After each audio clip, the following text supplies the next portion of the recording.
And another thing you need to know is your maturity is really shown in your times of frustration. How do you handle frustration? How do you react when you're frustrated? How are you able to resolve issues during those time of frustration? Right. So in this video, you're going to learn how to stay despite the frustration. Now, how did I handle my work during those time? One of the first steps I took is telling myself, okay, what exactly is the problem? What is the problem? Or who is the problem? And how do I resolve the problem? And then I scanned the entire environment for a while. I was like, oh, the problem is the boss, because this place is toxic, and you know that every single thing that is done comes out of him. Like nothing is done without approval. So that's when I was like, oh, he is the problem. So during that time, I now decided, okay, I need to understand him. So one thing I started doing was starting to understand him. How does he like his job done? How does he like his work done?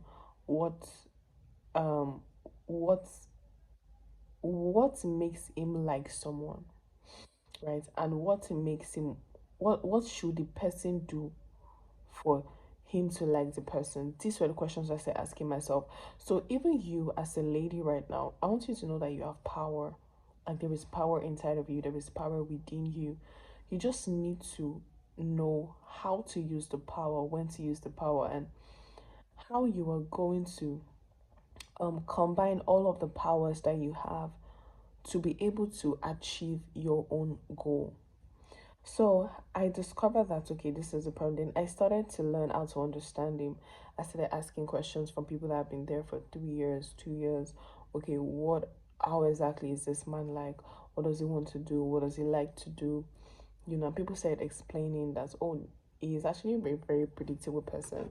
And I discovered that, oh yeah, he's actually a pretty much a predictable person, because two or three people were able to predict him. I was like, okay, I'm going to go in and ask him this question, this about this. What do you think he's going to say? They told me, oh, he's going to ask you this, he's going to ask you that. Then he's going to tell you to do this. Lo and behold, I went to the out into that office. Now this is not once, it's not twice, it's not three times. It was predictable, right? And that's to tell you that everybody can be understood. And that was when I started knowing, oh, this is actually the kind of person he is. I started studying him so even before I ask questions, before I talk, before I do things, I've already prepared a lot of things. Since I have evidence of what I'm doing, I have results of what I'm doing. I started training myself to become valuable. I started doing so much in such little time to say, okay, this is what is going to make me valuable. So I focus on this, focus on sales, getting more people to buy stuff, getting more people to do stuff. Eventually he sees the results and say, oh wow, this person is producing money for me. Oh, this person is valuable. That was exactly how I became valuable in his eyes. So sometimes it might not even be sales for you and your boss. It might be you just being diligent in your work, you asking questions, you learning. You just need to understand the kind of person he is.